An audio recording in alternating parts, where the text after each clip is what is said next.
Bom, iniciaremos agora a programação do Security Leaders Virtual em grande estilo. Nós convidamos para a palestra de abertura e para abordar o tema O Novo Cenário da Privacidade de Dados, LGPD em curso, implicações e desafios dos stakeholders, o gerente sênior de TI do César, Carlos Sampaio. Bom dia, Carlos.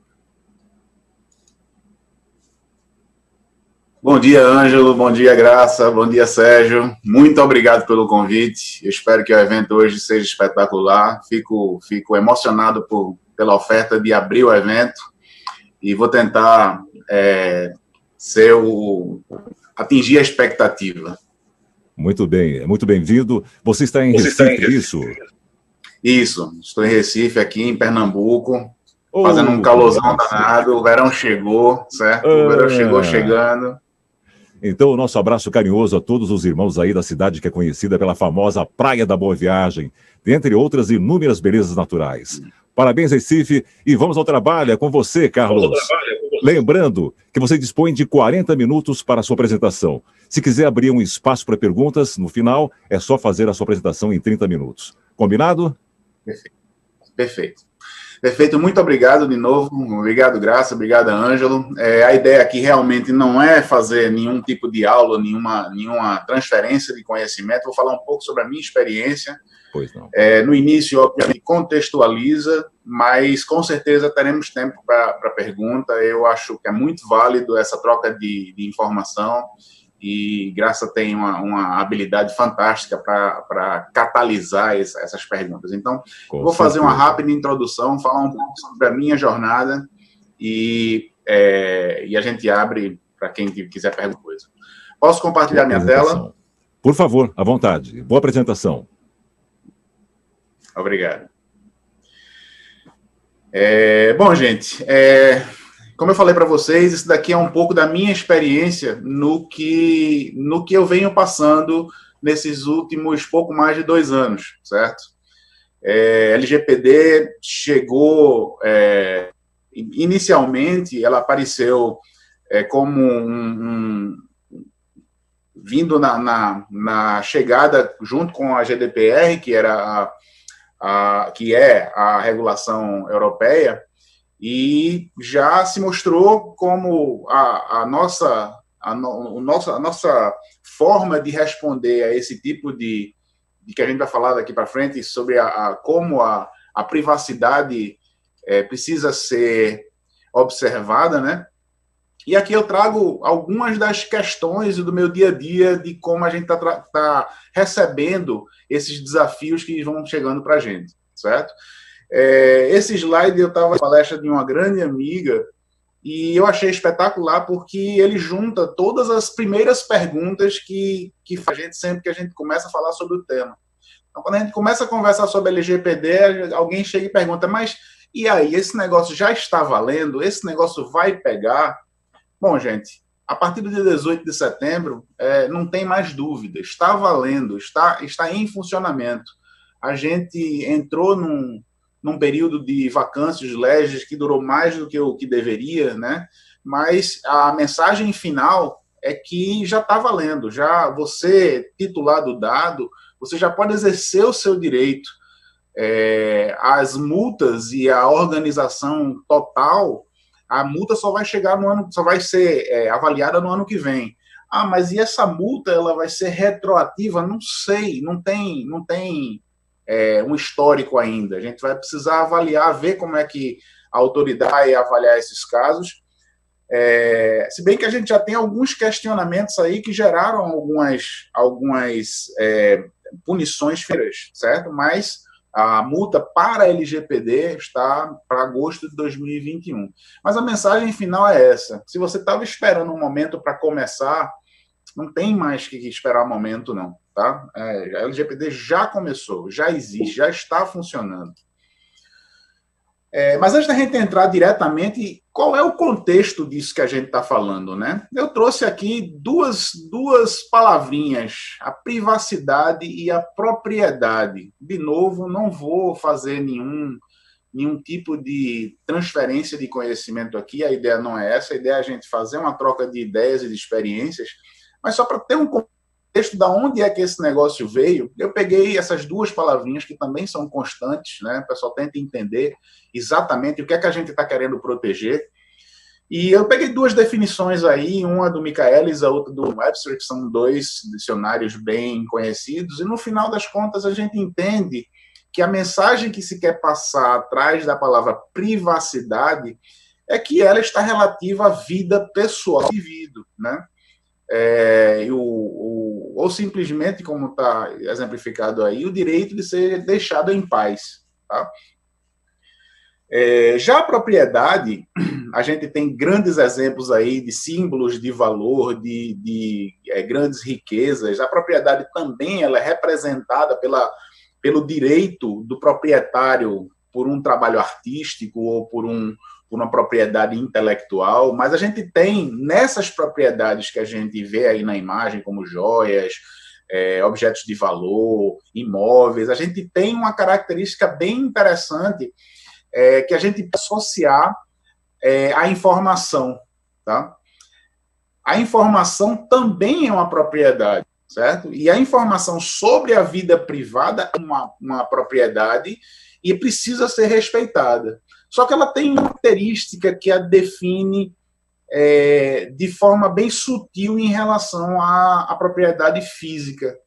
Ela é abstrata, ela é não material, o que significa que se por um acaso ela for subtraída, eu não vou saber visualmente que houve a subtração daquilo, porque ela vai continuar no mesmo lugar, ela pode continuar no mesmo lugar. Se ela for vandalizada, como a gente vê, tem diversos exemplos de vandalismo em uma propriedade física, visualmente você consegue identificar que tem alguma coisa errada.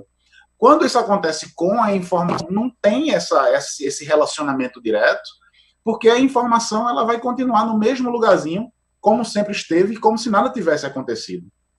E aí você começa a esse questionamento, a gente pergunta, e quando a propriedade ela não é material, e quando a propriedade intelectual é você? Tem uma frase que diz que não existe almoço de graça, essa é bem antiga, né? E a gente, acostumado a obter coisas de graça, acaba, de certa forma, não observando o que é que está sendo compartilhado por trás. Acontece que isso de você receber alguma coisa de graça e trocar uma informação acabou não sendo tão suficiente. Aqui a gente consegue ver um monte de informações que são interessantes a quem está fazendo uma análise do seu futuro cliente, do seu possível cliente, e a desculpa vai ser sempre, não, eu quero oferecer um produto mais direcionado, mas até que ponto esse produto é do meu interesse, né? Então a gente vê aí tentativas de rastreamento e identificação de dados financeiros, dados de saúde, e mais atualmente o grande problema que a gente entende hoje, que são as preferências pessoais. O mercado tem um nomezinho para isso, que é o perfilamento do usuário, tá?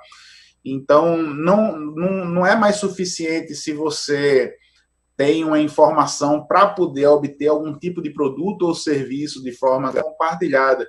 Aí os grandes serviços de análise, a gente vai falar um pouco mais sobre isso um pouquinho mais na frente, acabam trocando informações ou fazendo um tipo de revirada na sua vida digital mais intensa do que é o aceitável. Certo?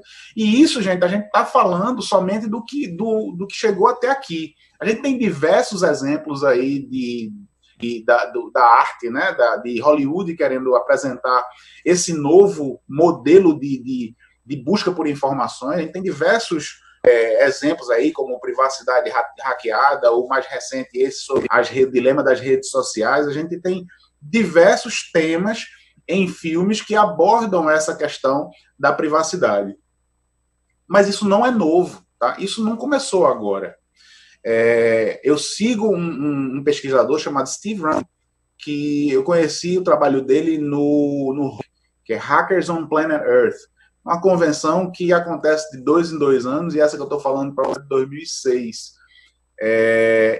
O Rosenbaum, ele é, por formação, uma pessoa, é um detetive. Ele trabalha com investigação de casos, né?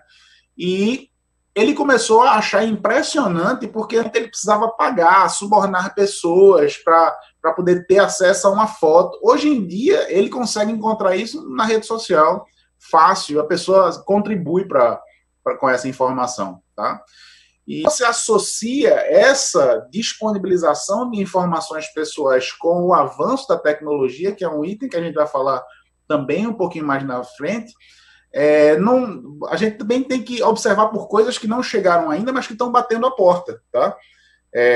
A 2G, do celular 2G, permitiu que você tivesse o telefone na palma da mão, e você pudesse conversar, receber e fazer chamadas a hora que você quisesse. Quando a gente passou para o 3G, a gente conheceu aí a possibilidade de um pouco de troca de dados. Todo mundo aprendeu a gostar do 3G, né? O 3G trouxe uma dimensão a mais em cima do antigo 2G, que permitia agora que você pudesse enviar um e-mail, receber um e-mail, uma mensagem de texto instantânea, e aí começou a permitir coisas que a gente via só em filmes de ficção científica. E na sequência veio o 4G. Poxa, com 4G a gente consegue chamar um táxi, a gente consegue... Tem uma história bem legal que é quando a gente era pequeno, nossa mãe dizia, olha, não fale com estranhos, não fale com estranhos de jeito nenhum. Hoje a gente chama o estranho e entra no carro dele, pede para ele levar a gente em outro lugar. Mas a tecnologia ajuda aí, porque agora você consegue ver em tempo aonde é que aquele cara está, porque junta com dados e informações de GPS e mantém um sistema atualizado e permite que você tenha informações que eram impossíveis somente com o 3G. Está vendo bater na porta da gente aí a rede 5G. A rede 5G, o que é que ela vai oferecer de diferente para a 4G atual? Largura de banda e disponibilidade. Ela vai permitir que a experiência que você tem hoje em casa num roteador, você tem em lugar que você tem conectividade em 5G. Isso vai permitir que a internet das coisas, que é a tendência que está chegando forte, tenha cada dispositivo um endereço. E esses dispositivos eles vão poder ser utilizados também para fazer uma análise de perfil e, dessa forma, melhor definir quais são os seus gostos, preferências e o que você gosta de ter acesso a sua, exatamente é o perfilamento do usuário. Isso é interessante, porque o fornecedor vai lhe oferecer agora produtos mais bem direcionados, ofertas mais bem direcionadas, mas a gente precisa saber o que a gente quer compartilhar.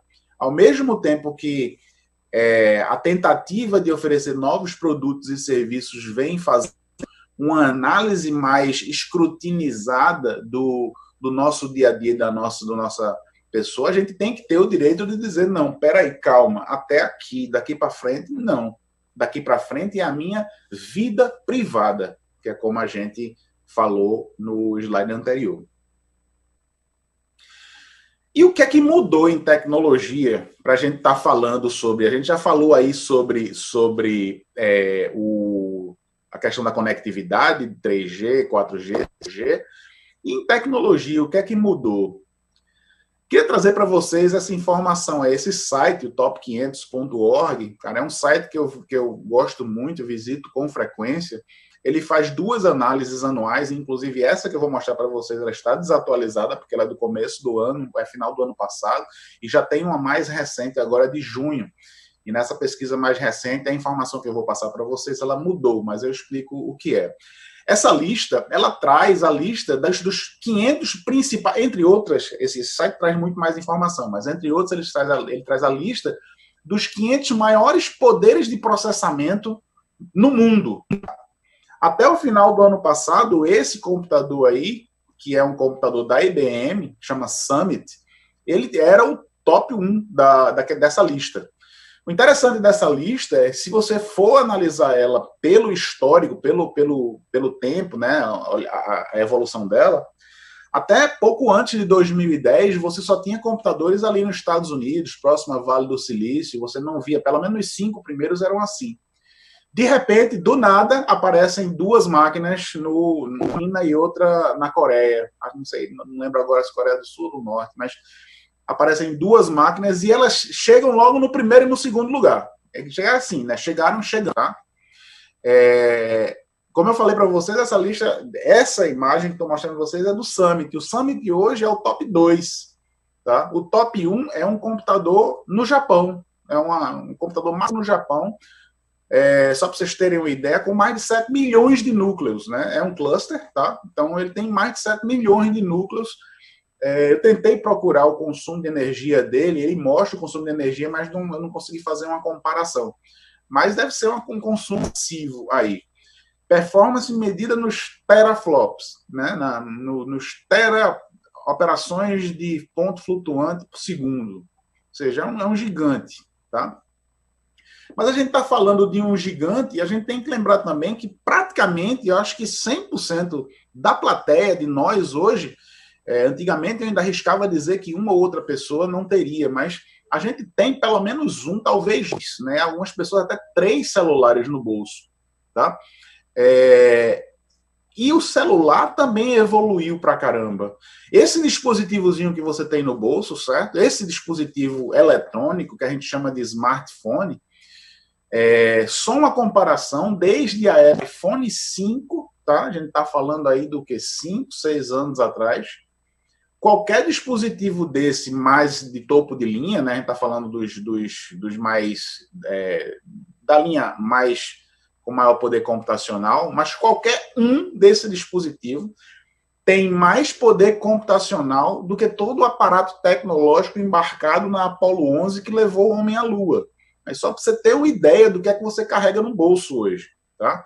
Mas faz muito tempo eles não precisavam de muito. Tudo bem, mas você carrega isso no bolso e quantos milhões de usuários não usam esse negócio o tempo todo. Tá? Em 2007, eu mal usar essa imagem como uma forma de apresentar o que é que mudou no contexto de tecnologia. A Sun tinha esse projeto, Black Box, que era criar um data center containerizável. Tá? A proposta era qual é a forma mais rápida de você transferir 2 petabytes entre Nova York e Londres. Aí naquela época, a forma mais rápida era colocando em cima de um navio, dentro de um container desse e mandando de um lado para outro. Tá? Em 2016, agora, a Amazon lança o Snowmobile, que nada mais é do que esse mesmo armazenamento. No caso do Sun Black Box, ele oferecia que você tivesse ou poder computacional ou espaço de armazenamento, né? Se você jogasse todo para poder computacional, esse Black Box aparecia na lista dos top 500. Tá? Se você jogasse todo para storage, ele chegava a 2 petabytes. Aí a AWS lança o Snowmobile em 2016, que oferece para você, em 2016, 100 petabytes. Né? É uma solução de escala de exabyte. Tá? Cada carrinho desse daí pode transportar grandes quantidades de informação. Ao pedido, você chama, ele encosta do lado do seu data, você pode carregar ele com até 100 petabytes de informação e levar de um lugar para outro. O que é que eu quero dizer com isso, gente? Eu quero dizer com isso que o espaço para armazenamento digital está ficando praticamente de graça, certo? Então, quando você tem esse armazenamento extremamente disponível a um custo muito baixo, você começa a pensar quais são as aplicações agora que a gente pode armazenar. E não tem como fugir de agora eu posso rastrear o meu usuário a partir da história. Eu posso pegar aquele perfil e ver da onde ele costumava ir até aonde ele está agora. Então, isso é o que deslocou na tecnologia. Tá? Aí você associa que basicamente tudo que a gente cria hoje, a gente já cria em forma digital. E o que não é digital, a gente escaneia, passa PR, transforma em digital, para na sequência, só para ter uma ideia, aqui é uma comparação, né? Isso é um dado de 10 anos, eu acho, 10 anos atrás. A superfície de contato da internet, tá não é atual, ele está trazendo só um exemplo para vocês entenderem a diferença de 10 anos. A gente tinha uma superfície de contato de 1,5 exabyte e em 10 anos ele passa para 5,6 zettabytes. Essa é a superfície de contato da internet, toda a informação que está acessível. No passado, utilizava-se um modem de 56K, eu acho que todo mundo lembra daquela zoadinha, né? A gente acaba entregando a idade. E hoje, conexões de banda larga a 100 megabits, só uma comparação entre um momento e outro. A Microsoft também tinha um produto chamado Microsoft PhotoSynth, certo? Que ela transformava ambientes em navegações visuais. Esse projeto saiu da Soft Labs, eu acho que ele não foi para frente, mas quando ele estava fazendo o teste, ele pegou a Capela Sistina e saiu varrendo a internet por repositórios públicos de imagem e saiu pegando informações que apresentavam-se nos metadados das fotos. No celular que você batia uma foto, ele associava algumas informações de GPS, posicionamento do giroscópio, algumas informações, e ela saiu juntando até que você tinha uma navegação em 3D da Capela Sistina, tá? Eu peço que vocês, quem teve já a oportunidade de ir no Cristo Redentor num final de semana, Carnaval de Olinda lá, minha gente. Todo mundo tem uma máquina na mão, todo mundo registra. Se 10% daquelas fotos for na internet, a gente tem aí uma grande quantidade de informação publicada e que na sequência vai ser cross-analisada e vai ser referenciada com diversos pontos de referência, e uma inteligência artificial vai conseguir dizer exatamente quais são suas preferências, analisar inclusive imagens. Essas tecnologias aparecem para facilitar esse mundo, mas permitir uma análise muito mais profunda do que a gente tinha no passado, certo? Que mudou aquilo foi o que mudou na tecnologia, mas mudou nos valores pessoais, né? A gente vê aí níveis constrangedores de contribuição espontânea, né? Qualquer coisa o povo pede CPF da gente. O povo pede CPF da gente porque a gente tem... O CPF é um número único, né? E a gente acaba virando... O CPF vira um cadastro para você. Acontece que o CPF é uma informação pessoal que lhe identifica. Não é para estar sendo tratado dessa forma, tá? E aí a gente vê isso sendo utilizado em farmácia, posto de gasolina, supermercado, companhia aérea. É difícil de explicar isso daí, tá? Então, um cheque de realidade simples, onde eu paro, não tem resposta errada, é só para você refletir. Pensa um pouquinho sobre essa pergunta daqui. Será que você sabe o quanto da tua vida está exposta na internet? Né? E aí, se você responde rapidamente, não tem nada não, porque eu não tenho nenhum, não uso nada desse negócio aí de vida, de rede social, não. Eu sou praticamente um eremita, eu vivo nas montanhas, né? Mas se alguém que te conhece tem uma conta e sabe que você está na montanha, ele vai publicar aquilo dali em algum lugar, referenciar você e perguntar qual tipo de vinho que você mais gosta, tá? Aí o que acontece com isso é que você pega a ferramenta, assim, a pergunta é, quanto da sua vida está exposta na internet, sem ter sido você quem publicou, né? Mas você ficou sabendo que foi marcado de alguma forma, e ainda, sem que você saiba. Essas informações disponíveis, elas podem ser mapeadas por software que tem a capacidade de fazer um rastreio multidimensional, usando diversas fontes de dados e pontos de entrada, define exatamente qual é o perfil e o público-alvo daquela minha informação. Mas isso não é novidade, né, gente? A Constituição, no final da década de 80, já falava sobre privacidade de dados, privacidade pessoal, né? O Código de Defesa do Consumidor veio alguns anos depois, na década de 90. Mais recentemente, a gente teve o Civil da Internet, né? Agora, 2014. E a gente chega com a GDPR, né? Fora a GDPR, entra a LGPD e, segundo o Gartner, outras mais de 190 iniciativas de cuidar da privacidade.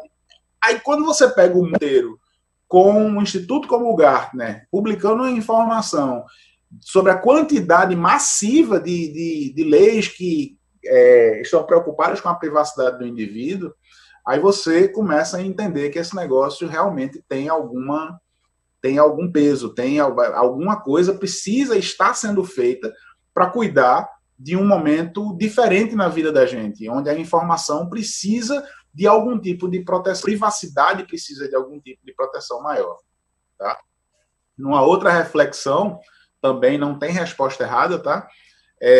Não sei se vocês conseguem imaginar a porta de um elevador e essa plaquinha que tem do lado. Essa tem duas características, certo? Se vocês imaginam, conseguem visualizar na tela mental de vocês a porta do elevador e olham para essa plaquinha tem duas informações muito fortes. A primeira é que tem um erro de português gigante aí, né? E passou, né? Esse mesmo não devia estar aí, esse negócio devia, o encontra-se deveria ser se encontra, mas enfim, essa é a primeira informação. A segunda informação é que precisou virar uma lei, minha gente. Precisou virar uma lei para a pessoa poder olhar para ver se o elevador estava no andar antes de entrar, porque senão ele ia cair. Aqui em Recife, essa plaquinha já tem outra plaquinha, tá?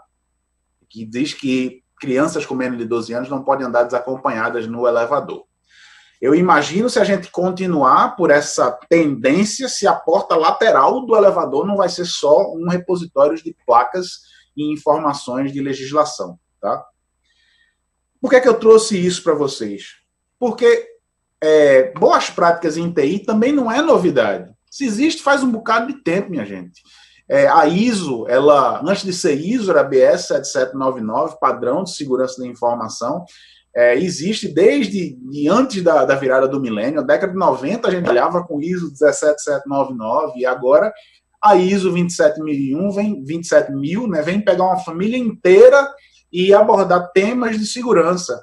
A gente tem frameworks de governança como o COBIT, como o ITIL, como o TOGAF, que também tratam a questão de segurança da informação.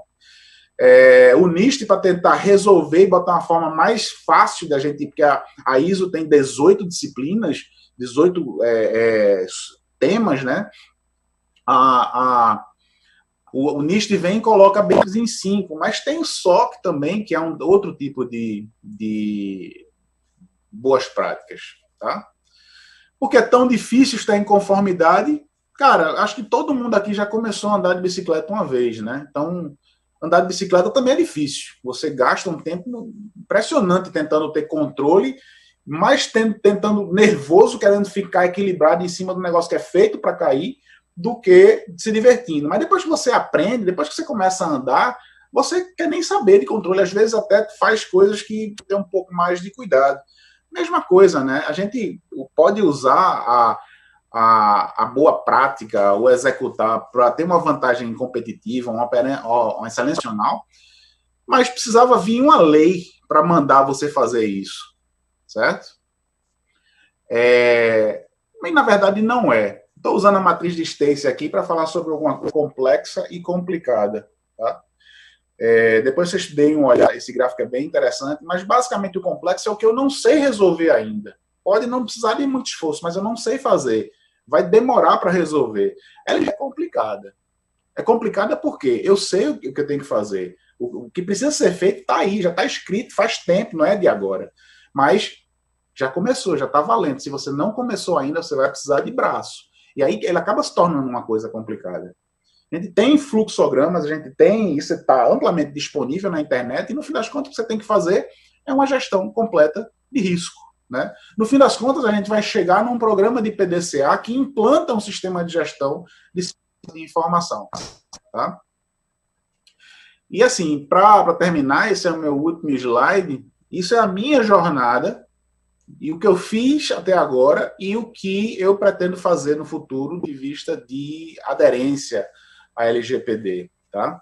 Primeiro de tudo, selecione seu grupo, tá? Crie um comitê de compliance, consiga o apoio da alta direção, isso daí é a parte mais importante. E uma outra coisa, procure um parceiro, você nunca vai ter tudo dentro de casa, você nunca vai conseguir fazer absolutamente tudo dentro de casa, tá? Então, essa parte de grupo é muito importante. Consiga autorização, crie seus grupos que vão lhe ajudar. Uma andorinha só não faz verão. Lá no César a gente quando começou éramos 2 e a gente rapidamente viu que não dava. A gente saiu angariando, hoje a gente tem quase 20 pessoas.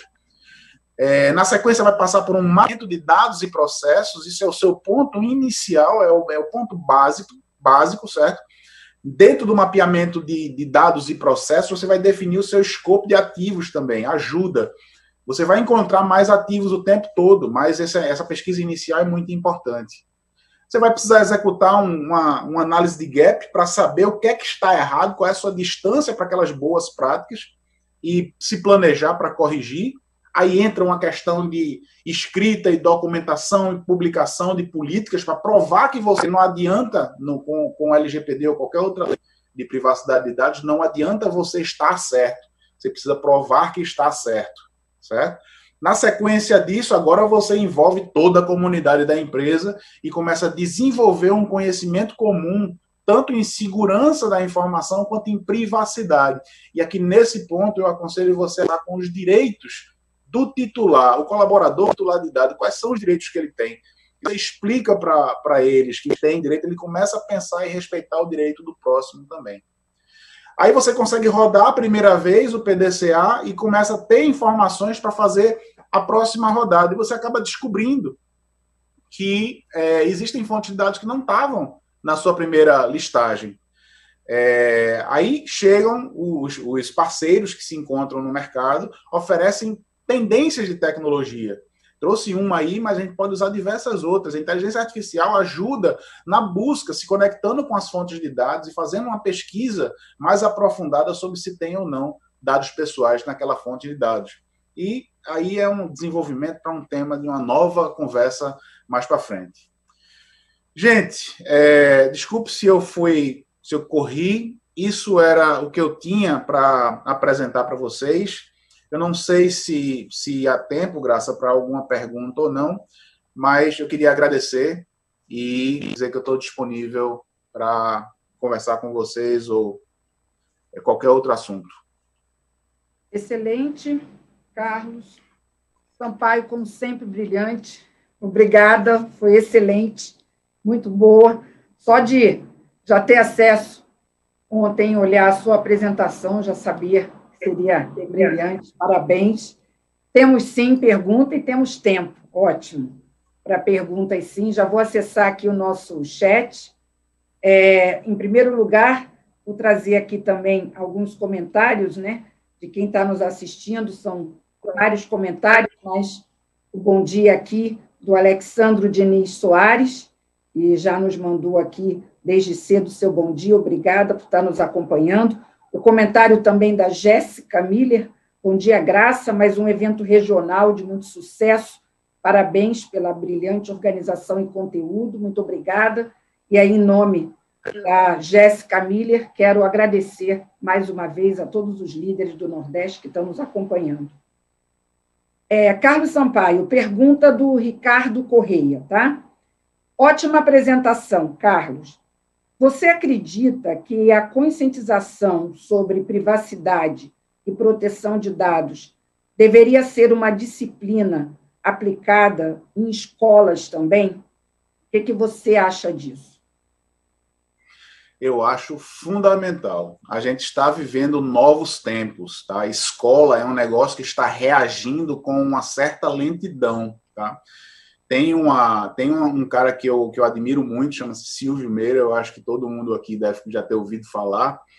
Silvio, em uma das palestras dele, ele tem imagem de uma sala de aula 50 e depois mostra uma sala de aula bem tecnológica na época da gente, mas basicamente tem um cara na frente falando para um monte de gente que está atrás de máquinas ou segurando dispositivos. Então, a gente está vivendo um novo tempo, isso inclusive é uma oportunidade de negócio muito forte, porque a privacidade ela precisa começar na pessoa.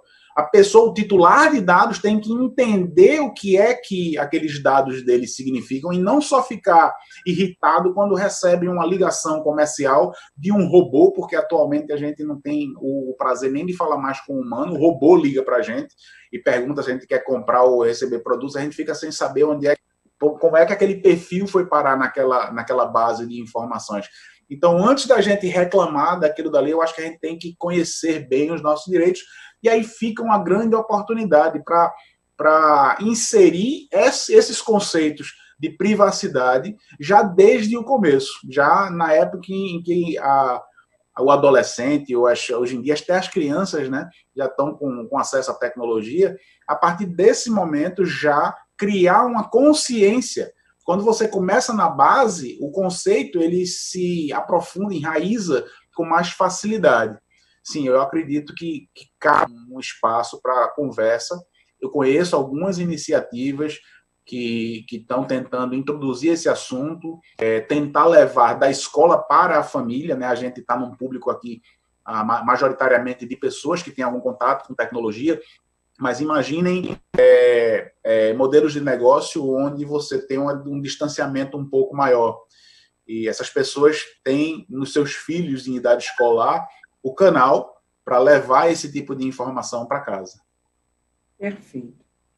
Bastante pergunta, viu, Carlos? Vamos a mais uma delas, do Bruno Nascimento Jacinto. Hoje, com os departamentos de compliance, será que não teríamos mais controle dessa conformidade? Os departamentos de compliance eles também vieram para responder uma necessidade de regulação. Tá? A regulação é uma coisa obrigatória. A legislação é uma coisa obrigatória por lei também.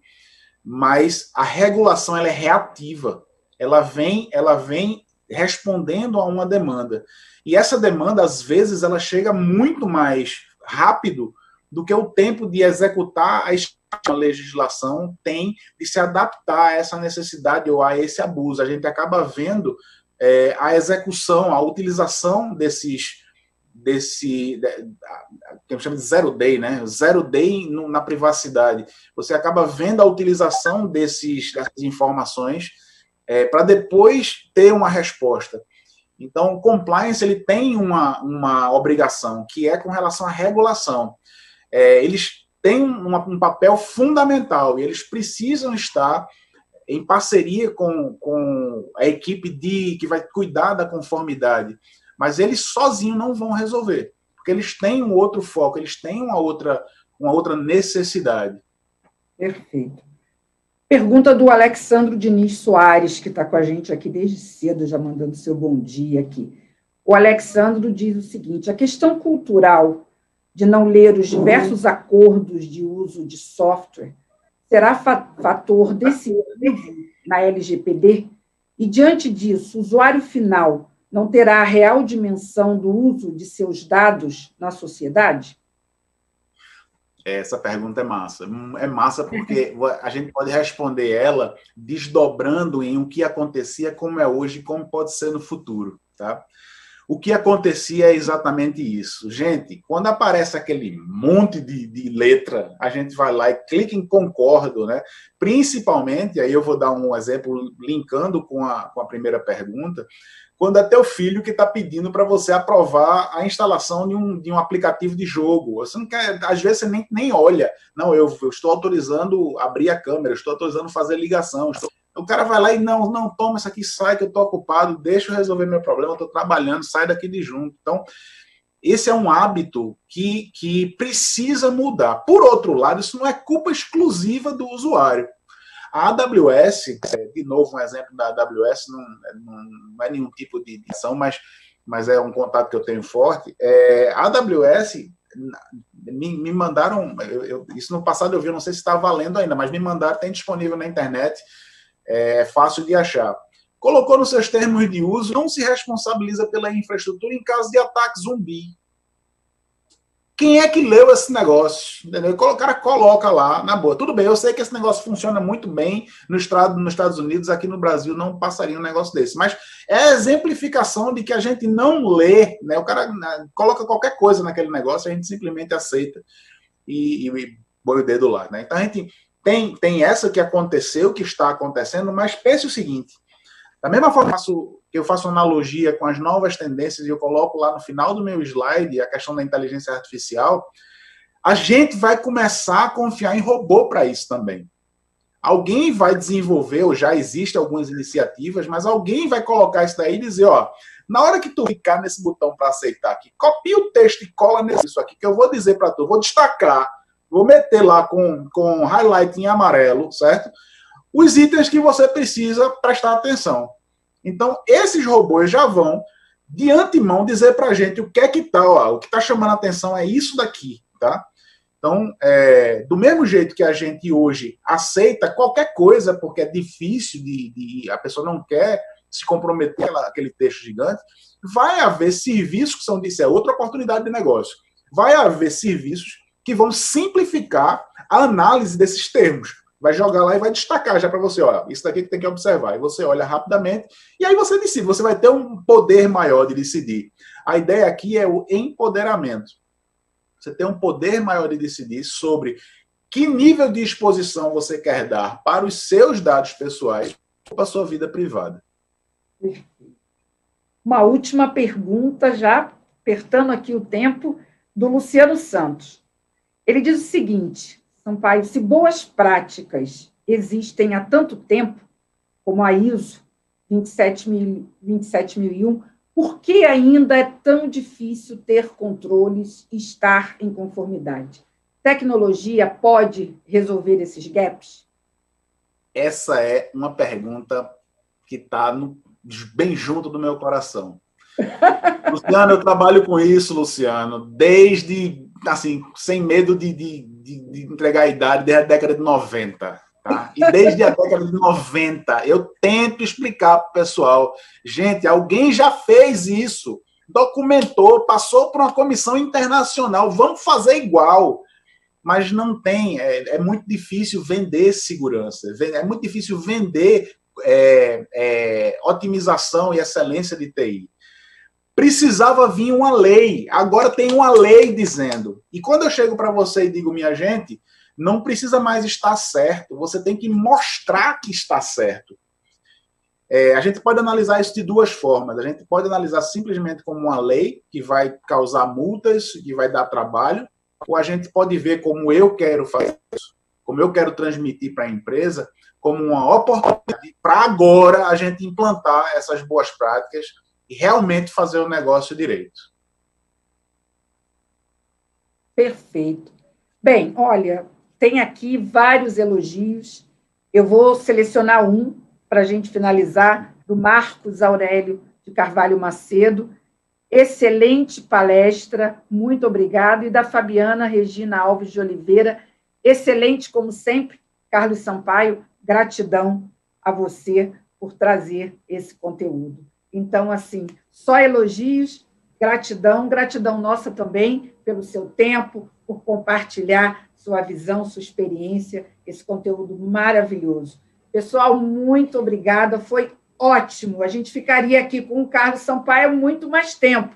Algumas perguntas, inclusive, que a gente não conseguiu aqui, né, responder, mas são perguntas que têm a ver com o próximo painel, onde a gente vai continuar tratando de privacidade, então vou trazê-las aqui. Tem timaço aqui também no próximo painel, que com certeza vai ter o maior prazer em responder as perguntas de vocês. Carlos Sampaio, gratidão, obrigada, adorei. Muito obrigado. Muito bom. Muito obrigado. Prazer sempre estar com você. Tudo de bom. Muito obrigada.